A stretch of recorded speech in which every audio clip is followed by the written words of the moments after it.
Here's a number that should make you pay attention. The average American who claims Social Security at 62, the earliest possible age, leaves somewhere between $100,000 and $150,000 in lifetime benefits on the table compared to waiting until 70, according to research from the Stanford Center on Longevity. That's not a rounding error. That's a car, a decade of groceries, or a meaningful chunk of your retirement floor, gone because fear pushed the decision faster than math did. If you're sitting at 60 with around $100,000 saved and wondering whether retiring at 70 is even realistic anymore, I want you to stay with me here. Because the answer is probably not what you're expecting. And the single biggest threat to your plan isn't your account balance. It's a sequence of decisions, starting with that one. Let me be honest about something before we get into the numbers. When I was in my early 40s, I thought retirement planning was something you optimized later. After the kids, after the mortgage, after things settled down. Things don't settle down. I know that now. And I've spent years sitting across the table from people in their late 50s and early 60s who made that same assumption, and we had to rebuild the math from whatever they had left. $100,000 at 60 is not nothing. I want to be clear about that. It is a real starting point, and it behaves very differently depending on what you do with the next 10 years. So let's actually run it. The IRS allows what are called catch-up contributions for people 50 and older. In 2025, if you have a 401k or similar employer plan, you can contribute up to $23,500 as the standard limit, plus an additional $7,500 catch-up, so $31,000 total per year. If you have a traditional or Roth IRA, the limit is $7,000 plus a $1,000 catch-up for $8,000. Those numbers come straight from IRS Publication 590 and the 401k guidance for 2025. Now, here's something that changed recently. Secure 2.0 created what's sometimes called a super catch-up for people who are specifically ages 60, 61, 62, or 63. If your employer plan allows it, that group can contribute up to $34,750 in 2025. That's the $23,500 standard limit plus an enhanced catch-up of $11,250. Not every employer has updated their plan documents to reflect this yet, so it's worth asking HR. But if yours has, and you're 60 right now, that window is open to you for exactly 4 years. Here's why those contribution limits matter so much when you're starting the clock at 60.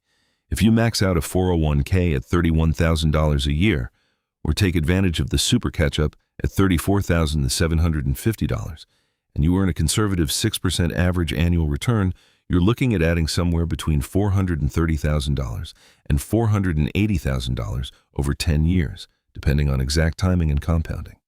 That's on top of the $100,000 you already have, which at 6% over 10 years becomes roughly $179,000 on its own. You're not starting over, you're stacking. The combined picture by age 70, using those conservative assumptions, lands in the range of $600,000 to $660,000. Your actual outcome depends on your return rate, your contribution consistency, and your expense ratio. More on that last one in a minute, but the math is not hopeless, not even close. Now, I want to walk through a specific scenario that I think makes this tangible. Say you're 60, you have $100,000 in a 401k, and you're earning $75,000 a year. You decide to contribute $25,000 annually, not the full max, but a serious effort. You invest in a low-cost target date fund with an expense ratio around 0.15%. At a 6% average return, after 10 years, you'd have approximately $469,000 in that account alone. Add the original $100,000 compounding at the same rate, and you're somewhere around $648,000 by 70. That's a real number. It's not retire in Tuscany money, but it's a real retirement when you add Social Security on top, which we'll get to. The point is, the decade between 60 and 70 is your highest leverage window. Peak earnings, often lower expenses, catch-up rules working in your favor. Don't waste it. That fee comment I made, I want to come back to it because this is the thing that quietly dismantles late starters' plans, and most people never see it. A 1% difference in annual fees sounds trivial. Over 10 years, on a growing $400,000 portfolio, it can cost you $40,000 to $60,000. Vanguard has published research on this, and it's consistent. Costs are one of the most reliable predictors of net investor returns because they're the one thing you can actually control. Expense ratios above 0.5% on a simple index fund are, honestly, hard to justify. I've seen people in their 60s still holding actively managed funds charging 1.2% or more, and when you show them the math on what that costs over the next decade, there's usually a long silence. Check your fund's expense ratio today. It's listed in the fund's prospectus or on any major brokerage site. This is not exotic information. It's just information most people haven't been told to look for. Now to Social Security, because this is where I think most advisors get it exactly backwards. The conventional wisdom for anxious late starters is often, take it as soon as you can, lock in some income, reduce the pressure on savings. I understand the logic. I also think it's usually wrong. Here's why. If you were born in 1965, your full retirement age, the age at which you receive your full calculated benefit, is 67, based on current SSA rules. If you claim at 62, your benefit is permanently reduced by up to 30%. If you delay past full retirement age, your benefit grows by 8% for every year you wait, up to age 70. The SSA calls these delayed retirement credits. That 8% annual growth is a guaranteed inflation-adjusted return, which you simply cannot replicate in most fixed income instruments at anything close to the same risk level.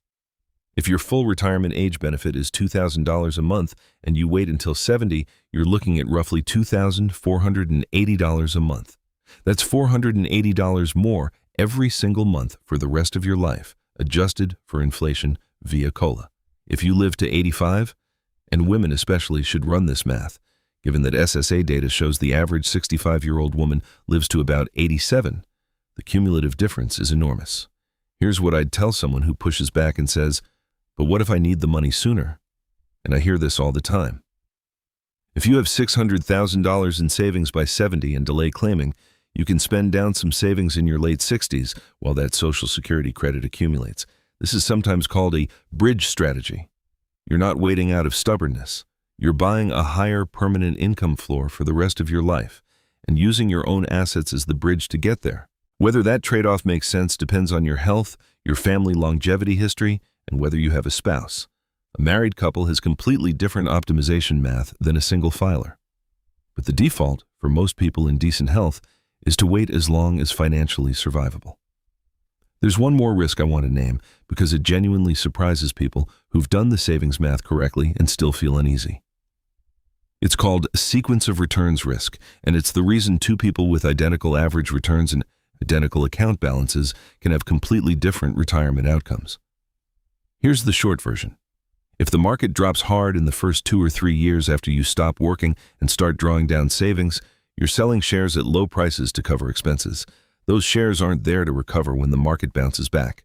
The losses are permanent in a way that mid-career losses simply aren't, because you're no longer adding contributions to cushion them. A concrete example makes this real. 2 people each retire with $600,000. Person A gets strong returns in the first 5 years, then a downturn. Person B gets the downturn first. Same average return over 20 years, different sequences. Research from financial planning academics, including work cited by the Journal of Financial Planning, shows person B can run out of money years earlier than person A purely because of timing. This is why holding 1 to 2 years of expenses in cash or short-term bonds at the start of retirement isn't being overly cautious. It's structurally important. You want a buffer that lets you avoid selling equities into a down market. Now pull all of this together. The retirement picture at 70, starting from $100,000 at 60, looks something like this. Somewhere between $500,000 and $650,000 in savings, depending on your contribution rate and returns.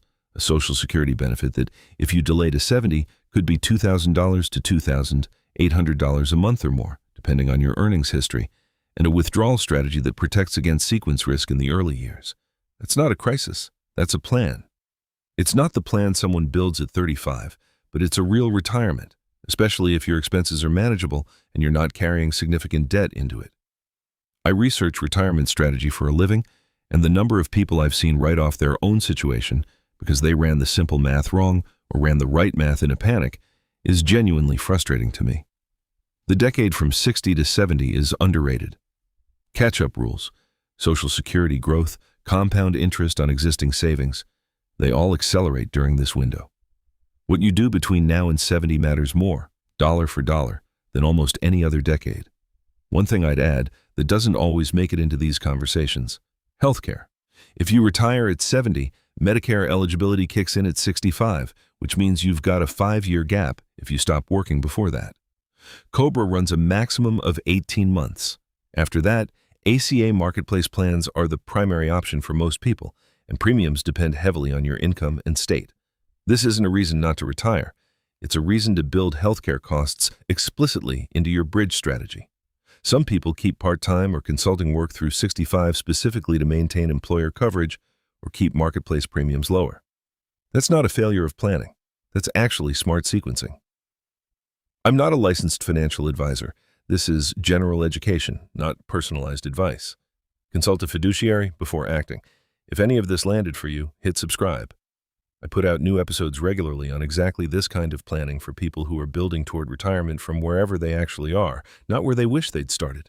And if there's a specific question you've been sitting on, something about Roth conversions, Social Security timing for a married couple, what to do with a pension offer, drop it in the comments. I read them, and I'll work the best ones into upcoming videos. Subscribe so you don't miss the next one.